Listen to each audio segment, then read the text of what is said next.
खुदावंद यीशु मसीह नासरी के नाम से आप सब लोगों की सलामती हो। खुदावंद का धन्यवाद करते हैं कि आज संडे का दिन है और हम लोग आज इस वीडियो के माध्यम से आपसे बातचीत करना चाहते हैं। थोड़ा ही समय बेशक हो हमारे पास, परंतु परमेश्वर हमारी मदद करे कि वो थोड़े पर बहुत आशीष दे, जिससे हम आज कुछ ना कुछ परमेश्वर के वचन में से ग्रहण कर सकें। परमेश्वर मेरी भी मदद करे यीशु मसीह के नाम से, आमीन।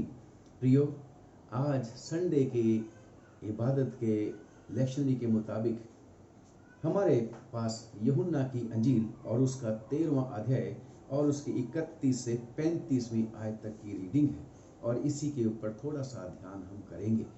खुदावंद का वचन 31 आयत में लिखा है कि जब वह बाहर चला गया तो यीशु ने कहा, अब मनुष्य के पुत्र की महिमा हुई और परमेश्वर की महिमा उसमें हुई। और अब मैं आपके सामने 34वीं और 35वीं आयत पढ़ना चाहता हूँ। मैं तुम्हें एक नई आज्ञा देता हूँ कि एक दूसरे से प्रेम रखो। जैसा मैंने तुमसे प्रेम रखा है वैसा ही तुम भी एक दूसरे से प्रेम रखो। यदि आपस में प्रेम रखोगे तो इसी से सब जानेंगे कि तुम मेरे चेले हो। खुदावन का शुक्र करते हैं चर्च कि आप और मैं उसके प्रेम की वजह से खुदावंद यीशु मसीह के चेले होने का क्लेम करते हैं, परंतु उस क्लेम की बुनियाद प्रेम है। और आज की जो मजमून है वो भी ये है कि परमेश्वर प्रेम है और परमेश्वर चाहता है कि हम उस प्रेम को, जिसको हम क्लेम करते हैं कि वो हमारे साथ है, हमारे बीच में है, उसको लोगों के प्रति जाहिर करें। और खुदा का शुक्र करते हैं ये तभी यीशु मसीह ने ये बातें बोली जब यहूदा इस्करियोती उन 12 में से निकल कर चला गया था। और अब प्रभु यीशु मसीह के पास जो 11 चेले थे उनको खुदावंद यीशु मसीह एड्रेस कर रहे हैं। यूहन्ना की अंजील 13वां अध्याय और उसकी 31 से 35वीं आयत के ऊपर हम फोकस कर रहे हैं। खुदावंद यीशु मसीह ने जब पांव धोए थे चेलों के, तो पतरस के पास जब धोते धोते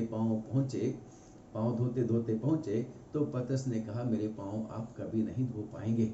और यीशु मसीह ने जो बातें पतरस को कही थी 9वीं आयत में कि अगर पतरस मैं तेरे पांव ना धोऊं तो फिर तेरा मुझ में कुछ भी नहीं।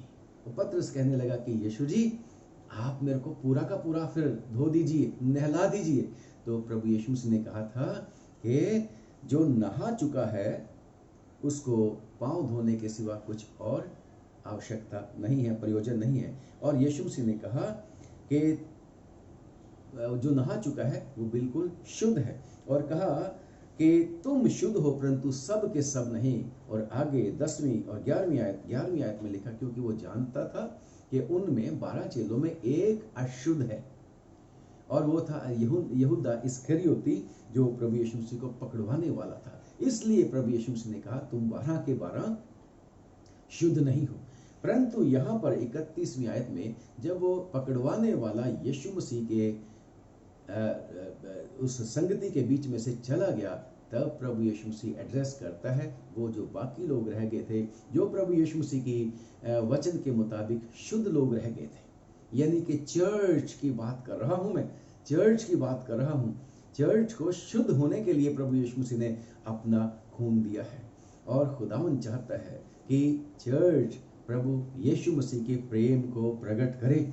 और क्योंकि चर्च ही के द्वारा, यानी कि जो शुद्ध लोग रह गए थे 11 चेले, 12 में से 11 चेले जो रह गए थे, उनको खुदावंद कहता है, उनको एड्रेस करते हुए कहता है, अब मनुष्य के पुत्र की महिमा हुई और परमेश्वर की महिमा उसमें हुई। और आगे यीशु मसीह कहते हैं अब चर्च को, यानी कि जो 11 चेलों का एक चर्च था, क्योंकि जहां 2 या 3 इकट्ठे होते हैं मैं उनके बीच में हाजिर हूं।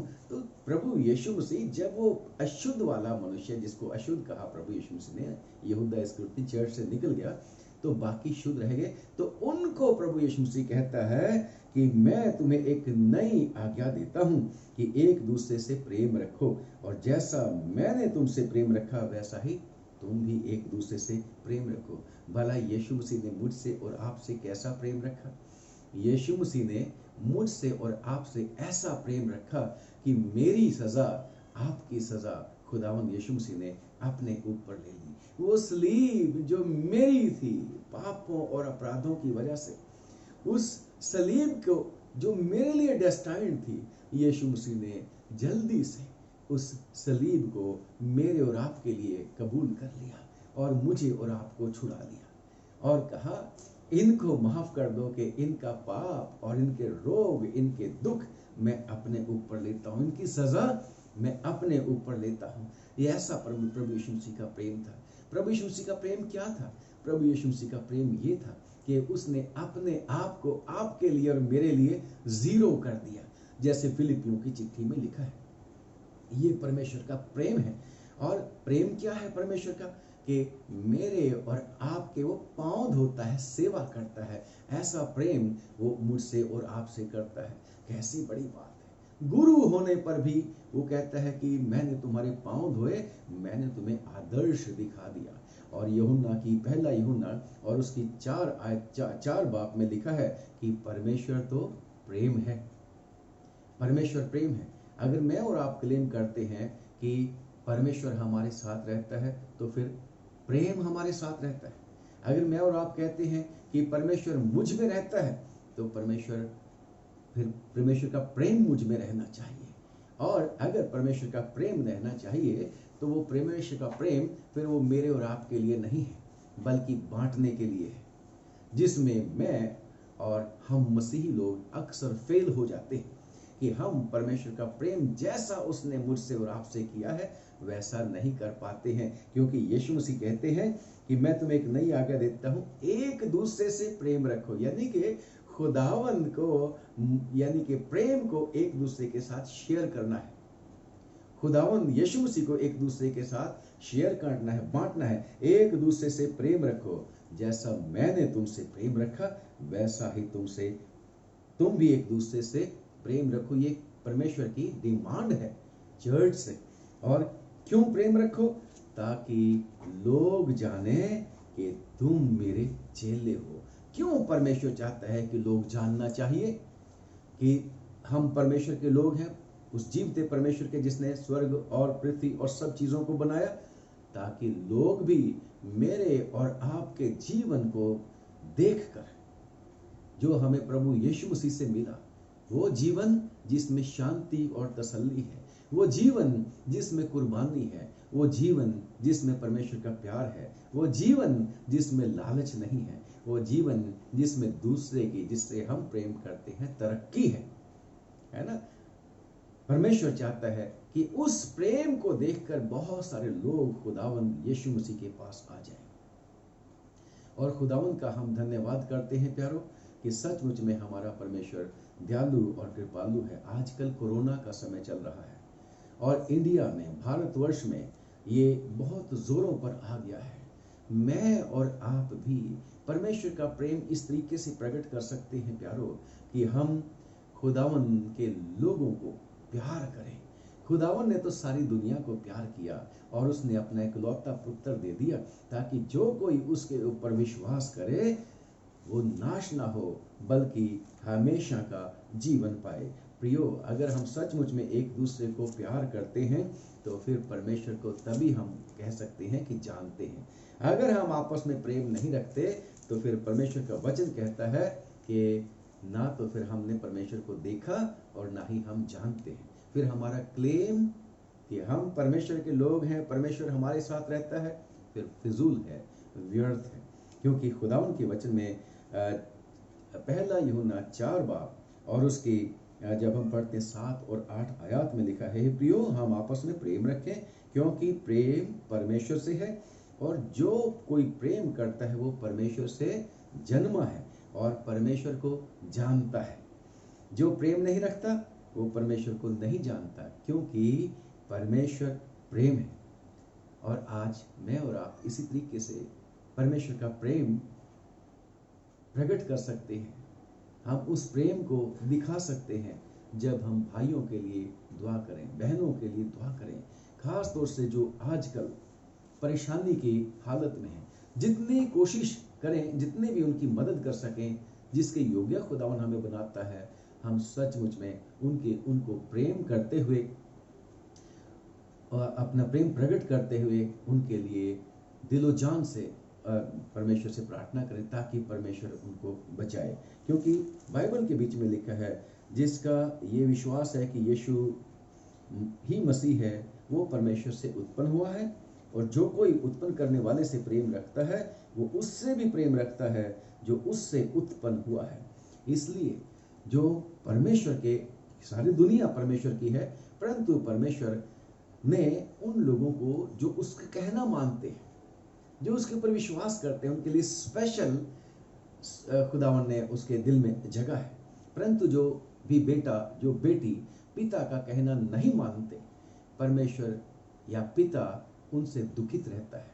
परंतु जो बच्चे परमेश्वर पिता का कहना मानते हैं या अपने दुनियावी पिता का कहना मानते हैं, तो हमेशा वो पिता उन बच्चों को प्यार करता है। इसलिए जितने लोगों ने उस सच्चे परमेश्वर के ऊपर विश्वास कर लिया, जो खुदा को इधर उधर नहीं ढूंढते, बल्कि ये कहते हैं कि यस खुदावन तू मेरे दिल में आना चाहता है, मैं चाहता हूं कि मेरा दिल पवित्र हो जाए, मैं चाहता हूं प्रभु के मेरे दिल में तुझे जगह मिले, तो हम फिर परमेश्वर को पा सकते हैं। और अगर परमेश्वर हमारे पास है तो फिर मुझे और आपको परमेश्वर के लोगों के लिए दुआ करना है, और दुआ भी ऐसे करना है जैसे अगर किसी को ये परेशानी है इस समय में, इस दौरान में, कोरोना के समय में, उनके लिए सचमुच में ऐसे दुआ करें कि वो हमारे परिवार के लोग हैं, हमारे भाई बंधु हैं, जैसे तभी हम परमेश्वर का प्रेम उनके लिए प्रकट कर सकेंगे। खुदावन चाहता है कि हम सचमुच में अपने जीवन से परमेश्वर का प्रेम प्रकट करें, ताकि लोग जाने। क्यों जाने? ताकि लोग भी, सारी दुनिया जो है, जिसको बचाने के लिए प्रभु यीशु मसीह इस दुनिया के बीच में आया, अपनी जान दी, प्रभु यीशु मसीह सारी की सारी दुनिया को बचाना चाहता है और चाहता है कि कोई भी नाश ना हो। और ये तभी हो सकेगा, तभी यीशु मसीह के ऊपर लोग विश्वास लाएंगे, जब हम चर्च जो आज भी है परमेश्वर का क्लेम करता है, जब हम परमेश्वर का प्रेम प्रकट करेंगे। बहुत सारी सेवाएं हैं जो चर्च चलाने का क्लेम करता है, परंतु उन सेवाओं को और अच्छे तरीके से हमें करना है, ताकि सचमुच में लोग हमारे जीवन से, परमेश्वर के जीवन से जो परमेश्वर का प्रेम प्रकट हो, उसको देखकर यीशु मसीह के ऊपर विश्वास लाएं। और खुदावंद चाहता है कि हम ज्योति में आ जाएं, क्योंकि परमेश्वर अंधकार नहीं, परमेश्वर तो ज्योति है। लिखा है कि जो परमेश्वर से प्रेम रखता है, जो आपस में प्रेम रखते हैं, वो ज्योति में रहते हैं। खुदावंद से हम प्रार्थना करें कि सचमुच में हम ज्योति में रहें, परमेश्वर में रहें, और परमेश्वर का प्रेम प्रैक्टिकली हमारे जीवन से प्रकट होना चाहिए। खुदावंद का शुक्र करते हैं, पहले भी चेले जब प्रेम करते थे तो वो लोगों को उस प्रेम के जरिए खुदावंद के पास लेके आते थे। यीशु मसीह ने प्रेम किया, क्यों प्रेम किया? ताकि मेरी और आपकी मुलाकात उस परमेश्वर से हो जाए। जैसे कुरिन्थियों की चिट्ठी में लिखा है, 2 कुरिन्थियों 5 बाब में लिखा है कि प्रभु यीशु मसीह के द्वारा पिता ने अपने साथ हमारा मेल मिलाप कर लिया। तो परमेश्वर चाहता है कि हमारे द्वारा अब परमेश्वर का प्रेम देखकर लोगों का मेल मिलाप खुदा बाप के साथ हो जाए। और ये तभी होगा प्यारो, जब हम सचमुच में लोगों के दुख दर्द में शामिल हो जाएंगे। लोगों को सचमुच में जिस तरीके से प्रभु यीशु मसीह ने मेरे और आपके दुखों दर्दों को अपने ऊपर ले लिया, हम भी दुनिया के लिए दुआ करेंगे, लोगों के लिए दुआ करेंगे, अपने प्रियजनों के लिए भी दुआ करेंगे, बैरियों के लिए भी दुआ करेंगे, और इस तरीके से हम प्रभु यीशु मसीह के चेले कहलाएंगे। खुदावंद आप सब लोगों को बहुत बहुत बरकत दे, बहुत आशीष दे, और परमेश्वर करे कि हम सब लोग खूब परमेश्वर का प्रेम प्रकट करें। और इसके लिए मुझे और आपको प्रार्थना करने की आवश्यकता है पवित्र आत्मा की, कि पवित्र आत्मा हमारी जो कमजोरियां हैं, जिसके वजह से हम परमेश्वर का प्रेम प्रकट नहीं कर पा रहे हैं, उन कमजोरियों में हमारी मदद कर दे और हमें सिद्ध कर दे। क्योंकि यीशु मसीह का वायदा है जो बेकार नहीं जाने वाला है, उसका वायदा हाँ और आमीन के साथ पूरा होता है कि पवित्र आत्मा आएगा, तुम ताकत पाओगे, वो तुम्हें सिखाएगा, समझाएगा। इसलिए कि हम परमेश्वर का प्रेम प्रकट कर सकें, हमें पवित्र आत्मा की मदद की बहुत ज़्यादा आवश्यकता है। परमेश्वर आप सब लोगों को बहुत बहुत बरकत दे, बहुत आशीष दे। आइए दुआ करेंगे। खुदावन, आज का जो वचन आपके प्यारे बेटे बेटियों तक पहुंचाया गया है, इस वचन के ऊपर खूब आशीष दे दे, ताकि खुदावन हम सब के जीवन तब्दील हो जाएं। और इस समय जबकि प्रभु जी मानवता खुदावन तेरे अनुग्रह की मुंतजिर है, प्रभु दया कर, अनुग्रह कर, हमारी दुआ को सुन और इस कोरोना वायरस को खत्म कर। जो तेरे प्यारे बेटे बेटियां बीमार हो चुके हैं, उनको माफ करता हुआ छुड़ा ले प्रभु जी, बचा ले प्रभु जी। हम जो ठीक हैं, यीशु के नाम से दिलो जान से प्रभु तेरे चरणों में बैठकर प्रभु अपने इन भाई बहनों के लिए जो बीमार हो चुके हैं दुआ करें। जो इनकी सेवा कर रहे हैं उनको भी प्रभु यीशु संभालना। जो प्रभु हमारी जरूरतें पूरी करते हैं उन पर भी दया करना। खुदावंद यीशु मसीह के नाम से मांगते हैं, सुन ले और कबूल कर ले। आमीन।